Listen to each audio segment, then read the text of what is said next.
Olá pessoal, tudo bem? Canal Amor e Paz de volta aqui com vocês. Pedir a vocês aí para que possam compartilhar nossos vídeos, né? Se inscrever no canal, ativar o sininho para receber as notificações. A gente está gravando conteúdo toda semana aí, 2, 3 vídeos aí, né? Fazendo analogia à passagem bíblica antes do Testamento, não, no Antigo Testamento, fazendo analogia aos dias de hoje, tá bom? Hoje nós vamos falar sobre uma passagem interessante que está em Provérbios 5:22. Quem quiser acompanhar pode seguir aí. Eu utilizo a Bíblia King James, que é muito boa, né? Bíblia de estudo, e eu recomendo, tá bom?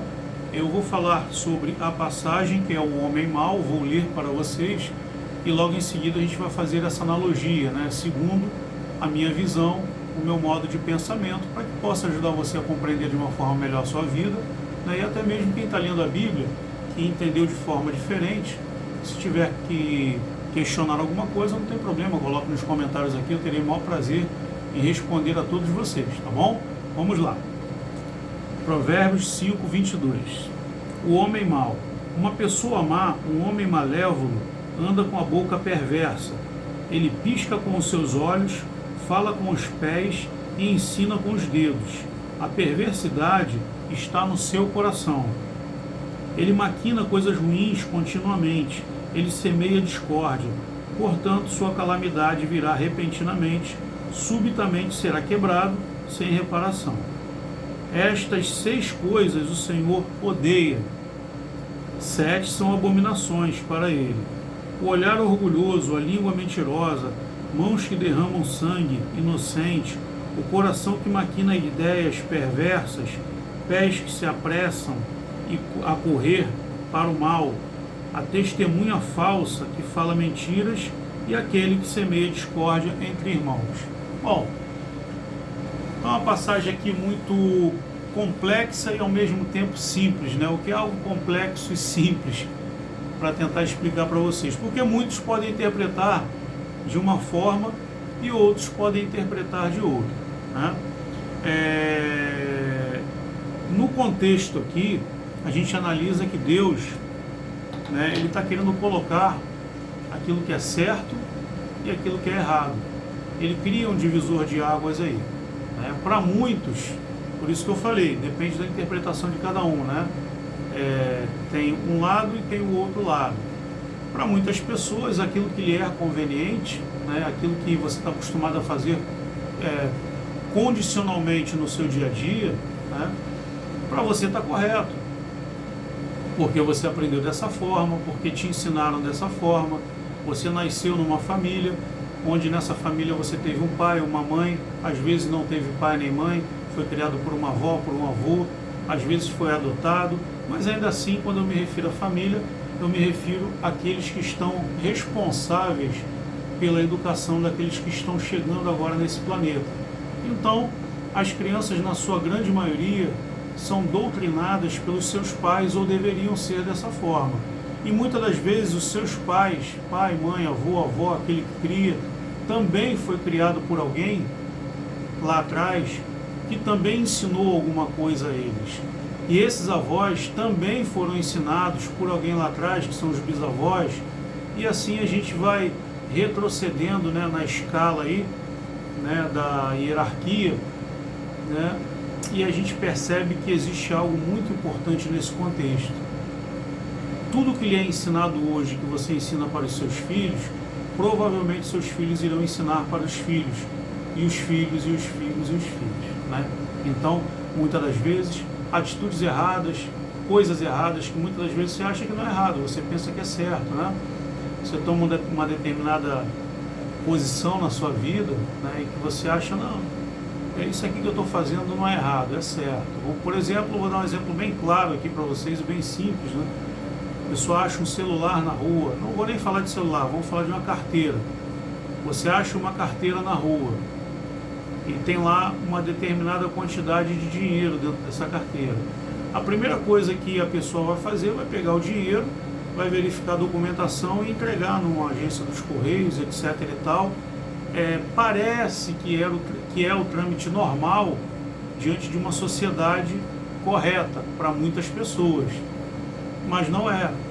O que acontece? Se você parou para analisar se o dinheiro que tinha ali dentro, se de repente era o único dinheiro daquele homem, daquela mulher que perdeu essa carteira, parou para analisar se é o dinheiro de um trabalhador que tinha acabado de receber, estava indo para casa ou para o mercado para comprar alimento para sua família.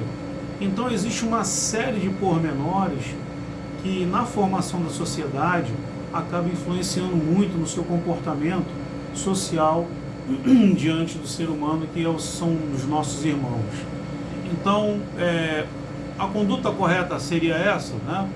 Ah, mas se eu não pegar esse dinheiro, eu entregar à agência dos Correios, ou a uma agência qualquer, ou a um comércio, seja lá quem for, que seja um local público para que a pessoa possa encontrar seus documentos, né? Se eu fizer isso, a outra pessoa vai pegar. Então, assim, se a outra pessoa vai agir errado, você também tem que agir errado prematuramente aqui? É isso mesmo que eu estou ouvindo, né? Ou seja, eu tenho que me prevalecer primeiro, porque senão lá na frente outro vai se prevalecer e eu perco. Então a vida não é um jogo, pessoal. Aqui a gente está querendo colocar esses pormenores, porque a vida não é um jogo. A vida é uma realidade. A sociedade, ela aprende de acordo com aquilo que lhe é oferecido em termos de cultura. Por isso que nós temos línguas diferentes, né? O Brasil fala o português, o americano fala o inglês, né? E vamos colocar aí o espanhol, fala o espanhol, o argentino fala o espanhol, né? A América do Sul foi dominada aí pelos espanhóis, então praticamente todos os países da América do Sul falam espanhol. E você vai me dizer assim, mas o que isso tem a ver? Muito, cultura, porque aqueles que estiveram aqui acabaram disseminando pouco de sua cultura que veio da Europa e deixando na América do Sul. Assim como o brasileiro, nós somos colonizados aí, né? Nós fomos colonizados pelos portugueses. Então, quantos portugueses tiveram casamento com brasileiras, com índias? Quantos portugueses, né, tiveram no nosso território, tiveram relação com as índias e tiveram filhos? E esses filhos aprenderam o quê? E os filhos dos filhos dos filhos chegam até hoje. Então, muita coisa, lastro de conhecimento e educação, a gente carrega nas costas por conta dos nossos pais que nos ensinam. Mas será que aquilo que o nosso pai nos ensinou é o que é verdadeiro, é o que é correto? Na maioria das vezes sim, na maioria das vezes não. Por quê? Muita coisa que parece para você correta, né, segundo as normas de Deus, está errado. Muitas coisas que parecem erradas para nós, achamos às vezes que estamos tomando atitudes erradas, mas para Deus pode ser uma atitude realmente correta. Então, aonde está a verdadeira história do desenvolvimento do homem como um ser humano correto diante das normas de Deus? Não é você seguir somente aquilo que Deus determina. É você, nas entrelinhas aqui, como está aqui em Provérbios, você conseguir interpretar o que Deus quer com a humanidade. Fazer o bem ao próximo, não querer aquilo que é do seu irmão, procurar preservar a integridade do irmão. Muitas das vezes a gente faz fofoca, muitas das vezes a gente faz comentários, muitas das vezes a gente leva para um lado um comentário que você nem imagina o que aquilo pode causar na vida daquele irmão ou numa sociedade em que você está envolvido. Então, o vídeo hoje é relacionado à formação de consciência. Forme a sua consciência. Eu tento formar a minha a cada dia que se passa, porque ninguém é perfeito, né? A gente erra. E aí a gente tem que fazer uma análise, né, desse erro, se é um erro que está pautado na palavra de Deus, se o que eu cometi de errado vai ferir a quem, né? É o perdão, é o reconhecimento de que você errou e ainda assim aprender com seus próprios erros. Deus nos colocou aqui nesse planeta não foi para sermos perfeitos, até mesmo porque não seremos, mas sim para que nós sempre tenhamos a oportunidade de buscar a perfeição com aperfeiçoamento na nossa cultura diante da nossa própria sociedade. Então, eu sei que não dá para você corrigir o que o teu pai te ensinou de errado, eu sei que não dá para você corrigir, né, o que o seu avô ensinou para o seu pai e o que o seu pai ensinou para você. Não tem como voltar no tempo, mas tem como eu, hoje, diante da minha realidade, analisar aquilo que eu aprendi, refletir sobre a minha capacidade introspectiva, capacidade intelectual, a nossa inteligência, e analisar se realmente as minhas atitudes, aquilo que eu aprendi com meus pais, com a sociedade de um modo geral, né, no meu convívio social, se aquilo ali é um ato real, se é um ato verdadeiro, se é um ato que não vai fazer mal a ninguém, se é um ato benévolo, se é um ato que vai ajudar o próximo. Então, diante do nosso dia a dia, Deus nos deu algo que é muito importante para o desenvolvimento do homem, que é o livre-arbítrio. Você faz aquilo que você quer fazer, né? É o